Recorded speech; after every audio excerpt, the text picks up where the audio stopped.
Thanks, Dr. Lazard. I have a small competition going on with Dr. Lazard to see who can get a louder good afternoon. So let's hear some good New York afternoon. Good afternoon. Good afternoon. Oh, I think I'm going to lose to Brooklyn this time. You sure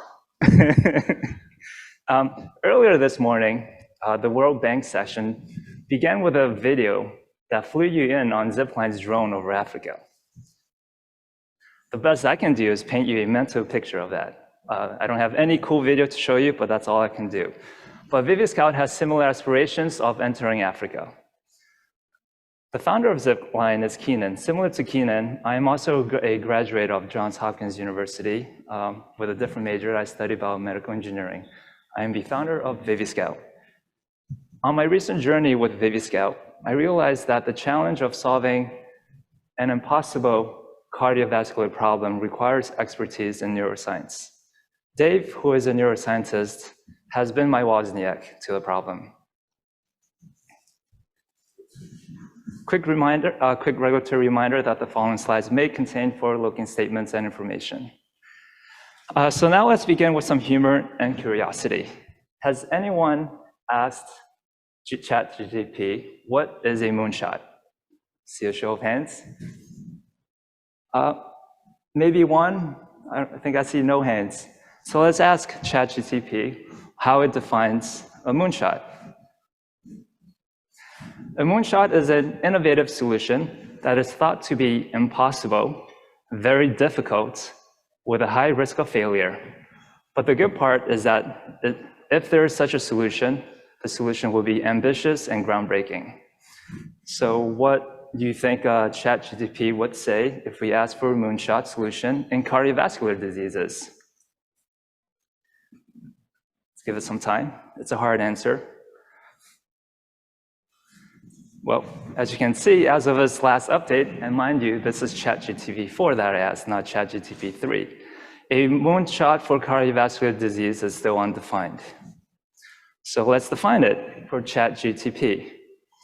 ViviScout defines a cardiovascular disease moonshot solution as a solution that eliminates hidden cardiovascular diseases. None of us should live with hidden cardiovascular diseases. If we have them, our goal is to reduce the time to diagnosis for hidden cardiovascular diseases such as hypertension, atherosclerosis, or even silent heart attacks. Now imagine if your smartwatch can alert you when you're experiencing a silent heart attack, or even a regular heart attack. Oh wait, Apple Watch never checks for heart attacks. So this is clearly a gap and a need for the market. But why would that even be helpful? If you are experiencing a heart attack right now, why would you want to be notified about it? It would be helpful if that heart attack is a silent heart attack. But what if it was not a silent heart attack? What if it was a heart attack that could have rendered you unconscious, right? A notification to you that you're currently unconscious and having a heart attack is pointless.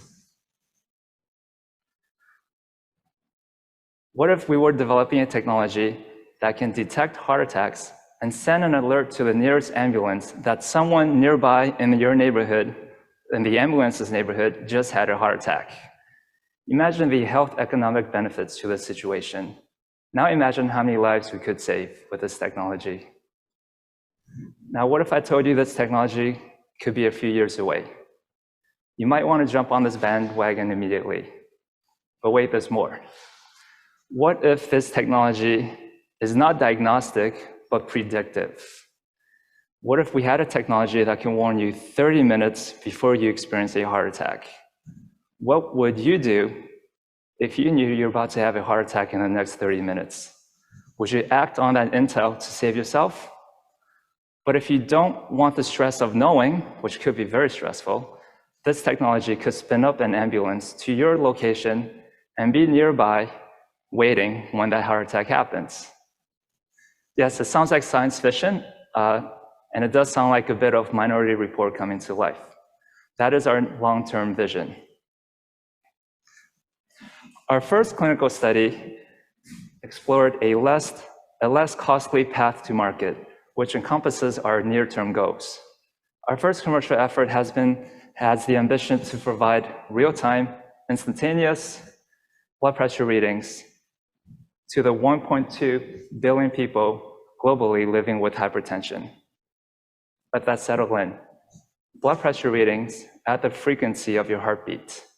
If your heartbeat is 60 beats per minute, that is 60 blood pressure readings each minute for both systolic and diastolic at the same time. If you have been at the summit since Dr. Lazar's keynote this morning, we would have collected 24,000 blood pressure readings from you since this morning. Now let's scale this up.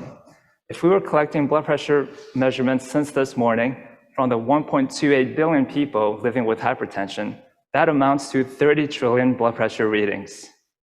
Now let's zoom back in down to the individual. Imagine this. With each bite of that chicken that you ate for lunch, imagine if you see your blood pressure numbers change with each bite. Obviously, the assumption is that your blood pressure will go up with each bite of that chicken. Now imagine this. What if you found a food that with every bite that you take, it actually lowered your blood pressure? Would you act on that intel and change your eating habits? You most definitely would. My next few slides will be a brief overview of the clinical study that we collaborated, that Dr. Lazar alluded to. It is a 3-product crossover study. We have collected 11,000 blood pressure readings during the study, averaging 150 blood pressure readings over a 2-minute study collection duration. This is an overview of results from our first in-human study. 33% of blood pressure readings were within 5 millimeter mercury. 49% of those readings were within 10 millimeter mercury. And 75% of our readings were within 20 millimeter mercury of the 2 controls. We are currently looking into what contributed to those bad readings, and we hope to find ways to improve the algorithm and improve the accuracy. I won't get into the details of this slide, but here's a snapshot of what some of our raw data looks like. I'll get into some of the demographics of the study. This study had more than 50% of study participants with darker skin pigmentation. The ratio of female to male was 3:1. And we had a good distribution of age and BMI. I hope you've been a bit inspired and look forward to what's possible in the form of a moonshot solution for cardiovascular diseases. This dog right here is a pity that represents my dog, Scout. Vivi is the Latin word that represents life. Scout is a word that represents looking ahead for dangers. So you put these 2 words together, the company name means we're looking ahead for dangers in your life. ViviScout is privatizing the effort to find a moonshot solution to cardiovascular diseases, and I welcome you to join us on this journey. We believe that the potential solution is worth the time and financial commitment and risk. We would like to express our gratitude to our hosts, Dr. Kishnowski's team at HITLAB. We would also like to express our gratitude to Dr. Lazar's team at SUNY Downstate College of Medicine. On behalf of ViviScout, we appreciate your curiosity, good humor, and potential investments. Thank you.